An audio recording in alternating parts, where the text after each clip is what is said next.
మన ప్రభు అయిన యేసుక్రీస్తు నామములో మీ అందరికీ నా హృదయపూర్వకమైన వందనాలు.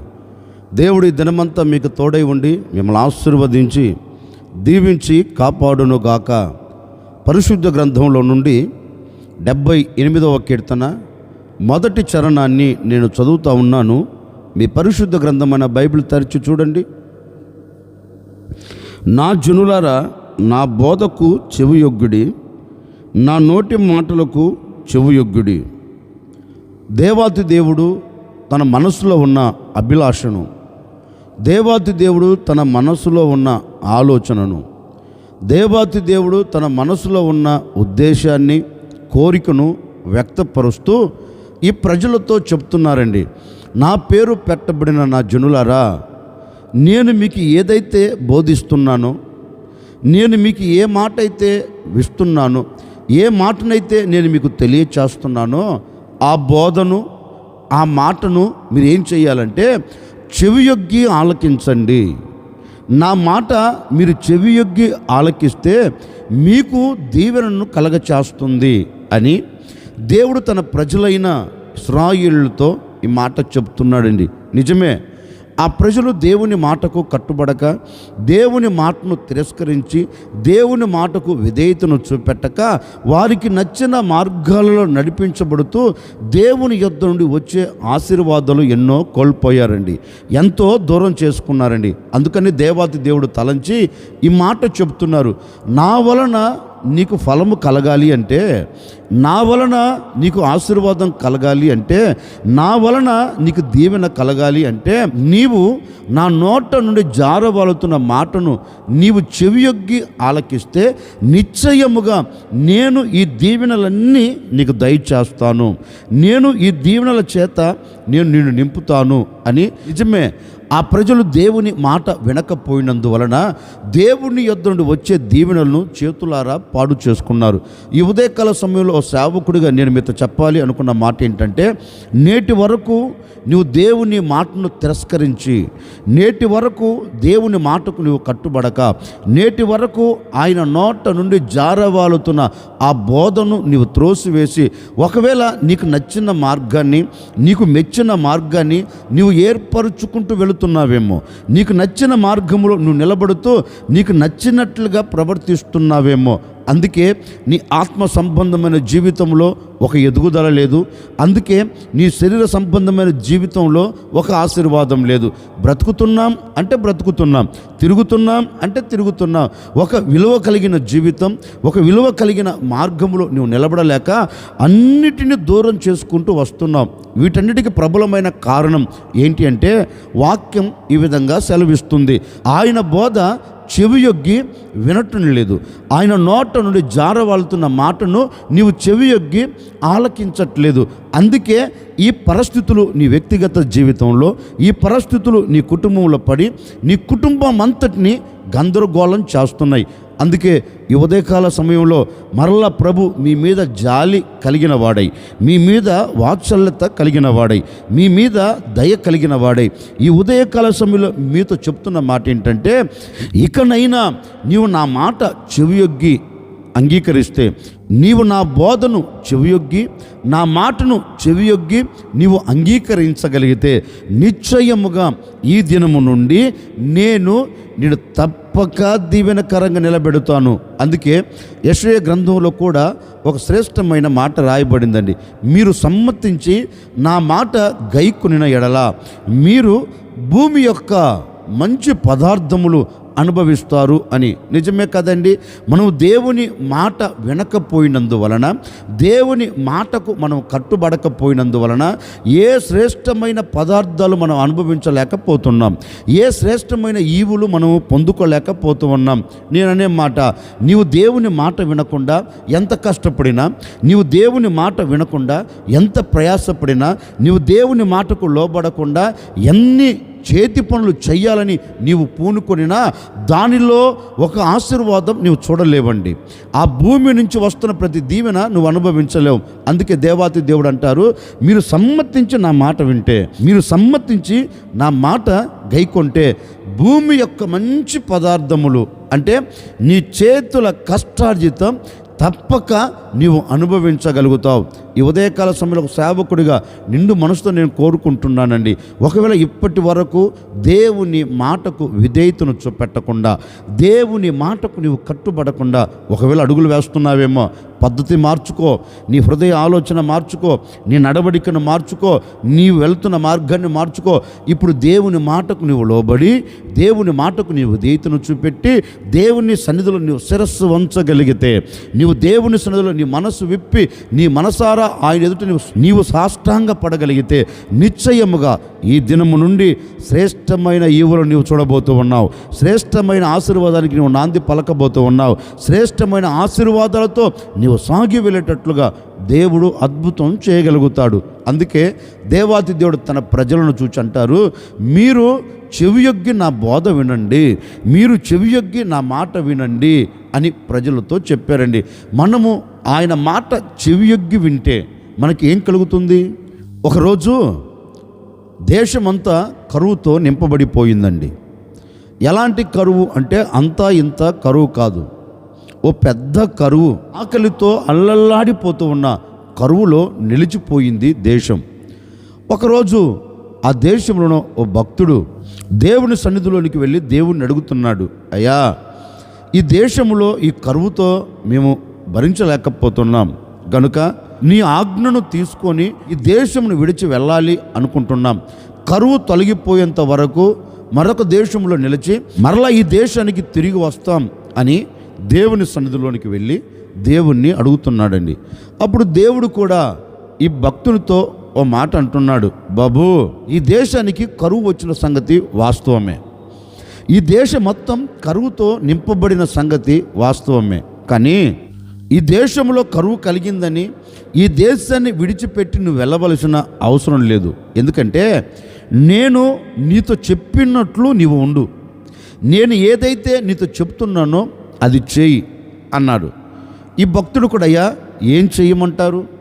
నన్ను ఇక్కడ ఉండమంటారా లేకపోతే వేరే ప్రాంతానికి వెళ్ళిపోమంటారా అని అడిగితే, అప్పుడు దేవాతి దేవుడు ఓ చక్కని మాట అంటున్నాడు, చూడు, నీ తండ్రి ఏది కలుగుతున్నా, నీ తండ్రికి ఏది వాటిల్లుతున్నా, నీ తండ్రి ముందు ఎలాంటి పరిస్థితులు నిలబడినా నీ తండ్రి నీలాగనే నా సన్నిధిలోనికి వచ్చి నన్ను అడిగేవాడు, ఏంటయ్యా ఈ పరిస్థితులు ఎలా ఉన్నాయి, మరి ఏం చేయమంటావు అంటే, నీ తండ్రితో నేను ఏదైతే చెప్పానో ఆ మాటను నీ తండ్రి వినేవాడు, నీ తండ్రి గైకొనేవాడు, నీ తండ్రి పాటించేవాడు అంటూ ఈ మాట చెబుతున్నారండి. ఇప్పుడు ఆ మాట చదువుతాను, మీ పరిశుద్ధ గ్రంథమైన బైబిల్ తెరిచి చూడండి. ఆదికాండం 26వ అధ్యాయం 5వ వాక్యాన్ని చదువుతూ ఉన్నాను. ఏలయనగా అబ్రహాము నా మాటను విని నేను విధించిన దాన్ని, నా ఆజ్ఞలను, నా కట్టడలను, నా నియమములను గైకొనినని చెప్పెను. దేవుడు ఇస్సాకుతో ఈ మాట చెప్తున్నారండి, ఇస్సాకు, నీ తండ్రి అయిన అబ్రహాము నేను ఏ మాట అయితే చెబుతున్నానో ఆ మాటను వినేవాడు. ఆ మాటను వినినందువలన నీ తండ్రిని నేను ఆశీర్వదించాను. నీ తండ్రి ఇంతగా ఆశీర్వదించబడడానికి ప్రబలమైన కారణం ఏంటో తెలుసా? నీ తండ్రి అన్ని విషయాలలో ఆశీర్వాదానికి ఎందుకు నాంది పలికాడో తెలుసా? నేను ఏ మాట అయితే చెబుతున్నానో ఆ మాట చెవియొగ్గి ఆలకించేవాడు, ఆ మాట చెవియొగ్గి ఆలకించి దానిని అనుసరించేవాడు గనుక నా మాట నీ తండ్రి విన్నాడు గనుక నీ తండ్రిని నేను ఆశీర్వదించాను. ఇదిగో ఈ కరువు కలిగిన ఈ దేశంలో కూడా నేను నీతో చెప్తున్నాను, నీ తండ్రి నా మాట వినినట్లుగా నీవు నా మాట వినగలిగితే, నీ తండ్రి నా మాటకు లోబడినట్లుగా నీవు కూడా నా మాటకు లోబడితే నిశ్చయముగా ఈ దేశంలో నేను నిన్ను విస్తరింపచేస్తాను. ఈ దేశంలో నిన్ను ఆశీర్వాదకరంగా నిలబెడతాను. నీవు నా మాటకు లోబడి నా మాటకు విధేయతను చూపెడితే ఈ దేశంలో నిన్ను అంచెలంచెలుగా ఆశీర్వదిస్తాను అని ఇస్సాకుతో దేవుడు ఈ మాట చెప్తే, అబ్రహాము దేవుని మాటకు లోబడినట్లుగా ఇస్సాకు కూడా దేవుని మాటకు లోబడి నిలిచిపోయాడండి. లేఖనం ఈ విధంగా సెలవిస్తుంది, దేవుని మాటకు లోబడి ఇస్సాకు ఆ దేశంలో ఉండినందువలన ఇస్సాకు ఆ దేశంలో గొప్పవాడాయను. ఇస్సాకు ఆ దేశంలో అంచెలంచెలుగా ఆశీర్వదించబడెను. ఇస్సాకు ఆ దేశంలో క్రమక్రమముగా అభివృద్ధి చెందెను. ఎందుకని ఇస్సాకు ఆ దేశంలో అభివృద్ధి చెందాడు? కరువు కలిగిన దేశంలో ఎందుకు సమృద్ధిని చూడగలిగాడు అంటే లేఖనం చెప్తుంది, దేవుని మాటకు లోబడ్డాడు, దేవుని మాటకు విధేయతను చూపెట్టాడు. అందుకే ఇస్సాకు సంతతిని, ఇస్సాకు కుటుంబాన్ని దేవుడు విస్తరింప చేశాడండి. ఈ ఉదయకాల సమయంలో నేను కూడా మీతో చెప్పాలి అనుకున్న మాట ఏంటంటే, మరి నీ కుటుంబం ఎందుకు ఆశీర్వాదకరంగా నిలబడట్లేదు? నీ కుటుంబం ఎందుకు దీవెనకరంగా మలచబడట్లేదు? నీ కుటుంబం ఎందుకు దీవెనకరంగా సాగిపోవట్లేదు? నీ కుటుంబం ఆనందకరంగా ఎందుకు బ్రతకట్లేదంటే ఒకటేనండి, అతని కుటుంబం ఆశీర్వదించబడుతూ విస్తరించబడుతూ దీవెనకు నాంది పలికింది. మరి మన కుటుంబం ఎందుకు విస్తరించబడవలసిన మన కుటుంబాలు, ఆశీర్వాదానికి నాంది పలకవలసిన మన కుటుంబాలు ఎందుకు దిగజార్చబడుతున్నాయంటే దేవుని మాట నువ్వు చెవియొగ్గి వినట్లేదు, దేవుని మాటకు నీవు విధేయతను చూపెట్టట్లేదు, దేవుని మాటకు నీవు లోబడట్లేదు, మానవుని మాటకు నువ్వు లోబడుతున్నావు, అందుకే అలాగే పడిపోతున్నావు. మానవుని మాట నీవు వింటున్నావు కానీ దేవుని మాట వినలేకపోతున్నావు. నిన్ను ఆశీర్వదించగలిగిన దేవుని మాట నువ్వు వినట్లేదండి. నిన్ను ఆశీర్వదించగలిగిన దేవుని బోధను నువ్వు చెవియొగ్గి వినట్లేదు. అందుకే ఆశీర్వాదం నీ దగ్గర నిలబడినా దాన్ని చూడలేకపోతున్నావు. ఆశీర్వాదం నీ ముంగిటి నిలబడి నేను పలకరిస్తున్నా దానిని అనుభవించలేకపోతున్నావు. కారణం ఏంటంటే నీవు చెవియొగ్గి ఆయన మాటను అంగీకరించట్లేదు. అందుకే ఈ ఉదయకాల సమయంలో ఓ సేవకుడికి నేను మీతో చెప్తున్నానని, నా దేవుని మాట నీవు సమ్మతించి, నా దేవుని మాటకు నీవు లోబడి, నా దేవుని మాటకు నీవు విధేయతను చూపెట్టగలిగితేనండి, ఈ దినము నుండి ఇస్సాకును అభివృద్ధి చేసిన దేవుడే నిన్ను అభివృద్ధి చేయబోతున్నాడు. ఇస్సాకును విస్తరింప చేసిన దేవుడే నిన్ను విస్తరింప చేయబోతూ ఉన్నాడు. నీవు దేవుని మాటను వింటే చాలండి, దేవుని బోధను నువ్వు చెవియొగ్గి అంగీకరిస్తే చాలండి, నీ బ్రతుకుల్లో నీవు అద్భుతం నువ్వు చూడబోతూ ఉన్నావు. నీ బ్రతుకుల్లో ఒక నవనూతనమైన కార్యం అనుభవించబోతూ ఉన్నావు. దేవుని మాటను వింటాను, దేవుని మాటకు లోబడుతానని మనసు విప్పి మనసారా ఆయన పాదాలు పట్టుకొని నువ్వు ఆయనను అడగగలిగితే తప్పక నేను ఆశీర్వదించగలిగిన దేవుడు హస్తమును చాపబోతూ ఉన్నాడు. ఆయన చేతుల దాచబడిన ప్రతి ఈవులు నీవు పొందేటట్లుగా అద్భుతం చేయబోతూ ఉన్నారు. ఈ ఉదయకాల సమయంలో నువ్వు తీసుకోవలసిన ఒకే ఒక చిన్న నిర్ణయం, దేవుని మాట నీవు చెవియొగ్గి వింటే తప్పక నా దేవుడు నిన్ను విస్తరింప చేయబోతూ ఉన్నాడు, నిన్ను అంచెలంచెలుగా అభివృద్ధి చేయబోతూ ఉన్నారు. దేవుని మాట మనం వినేదానికి కొంచెం కష్టంగానే ఉంటుంది. పరిశుద్ధ గ్రంథంలో ఒక చక్కని మాట రాయబడిందండి. ఏమని రాయబడిందంటే, ఈ ఇశ్రాయేలు దేశాన్ని పరిపాలన చేస్తున్న రాజు ఒకరోజు ఒక నిర్ణయం తీసుకున్నారు. నేను ఆ దేశం మీదకి యుద్ధానికి వెళ్తే జయాన్ని చూడగలుగుతానా అని చాలామంది ప్రవక్తలను పిలువనంపించారు. అందరూ ప్రవక్తల నోట వచ్చిన మాట ఏంటంటే, రాజా నువ్వేం కంగారు పడవలసిన అక్కర్లేదు, నిశ్చయముగా ఆ దేశం మీద నువ్వు జయం పొంది తిరిగి రాగలుగుతావు అన్నారండి.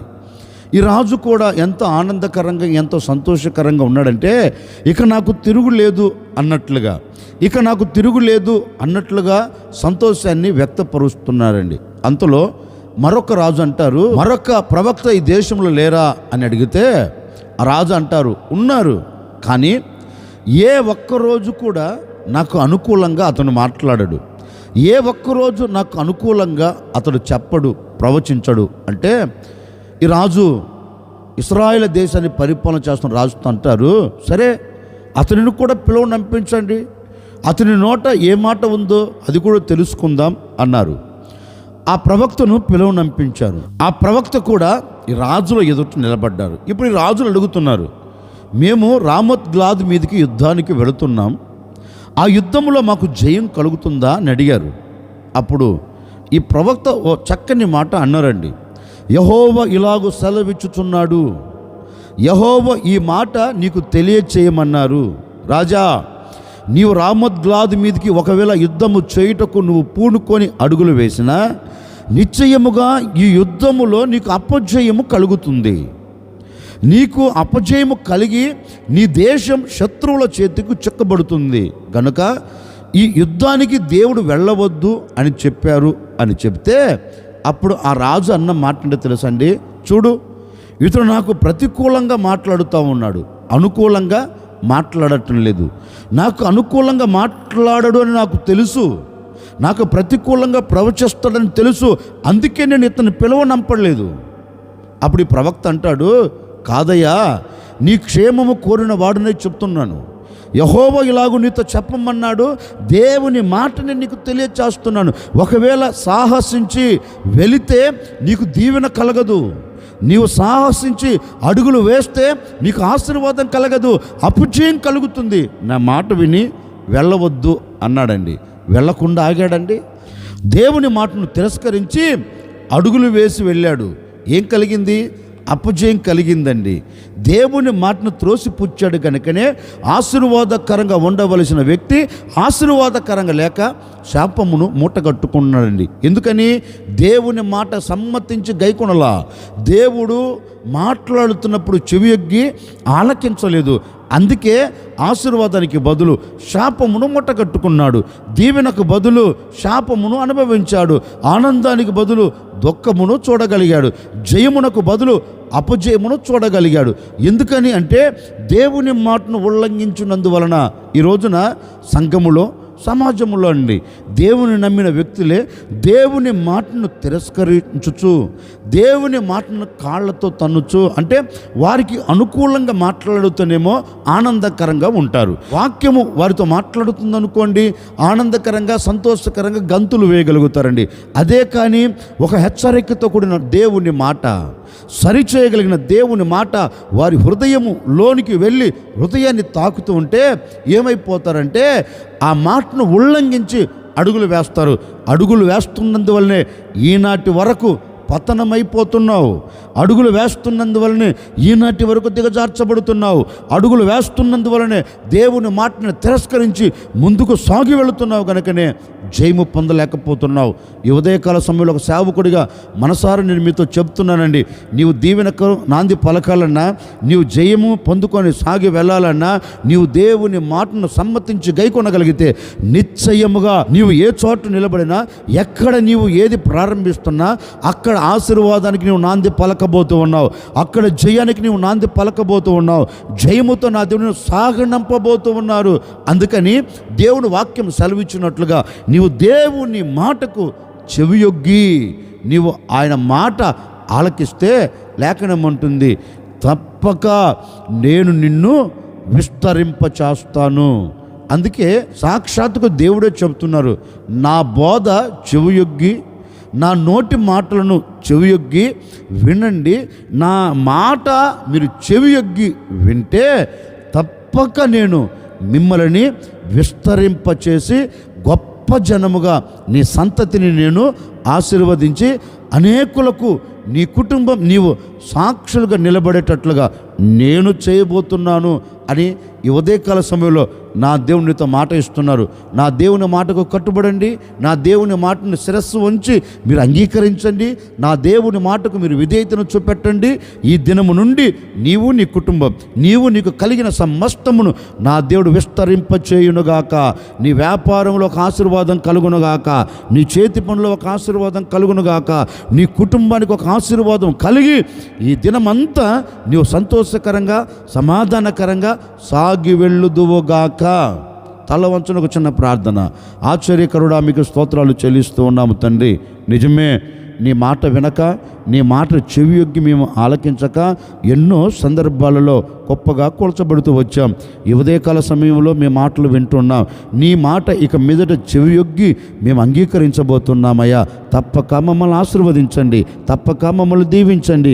ఈ దినము నుండి నీ మాటకు మేము శిరస్సు ఉంచుతున్నాం కనుక మమ్మల్ని, మా కుటుంబాలని, మమ్మల్ని మాకు కలిగిన సమస్తములో ఒక అభివృద్ధి కలుగునట్లుగా సహాయం చేసి నడిపించమని, ఈ దినమంతా కూడా నీ సన్నిధిని మాతో కూడా పంపి మాకు క్షేమమును దయచేయమని యేసు నామములు అడిగి వేడుకొనుచున్నాము తండ్రి, ఆమెన్. ఈ దినమంతా నా ప్రభు కృప మీకు తోడై ఉండి మిమ్మల్ని ఆశీర్వదించి విస్తరింపచేసి గొప్ప చేయునుగాక.